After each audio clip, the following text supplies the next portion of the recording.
Be using the slab and grade assembly too. So let's select this assembly, and let's say I want to map. Let's go with details here, so we have all the information we need. Let's say I want to map just my slab and grade. I don't want to map my floor tile, so I have two. As you can see, I have two palettes with area here, but I'm just going to use a slab and grade here.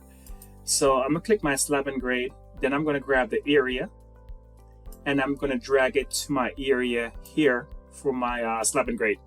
Now, if I hover over my area right underneath my map to area, then you see that the material that I chose is the slab and grade here.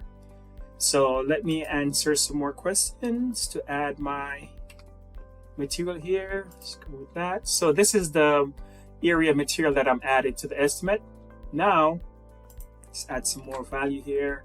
For my joints here, so let me select, let's go with construction joint. So now I need to find the feet for my construction joint. So same thing here in the new UI, I'm going to get the joint, and then I'm going to find the length, and I'm going to drag it over to the length here for my construction joint.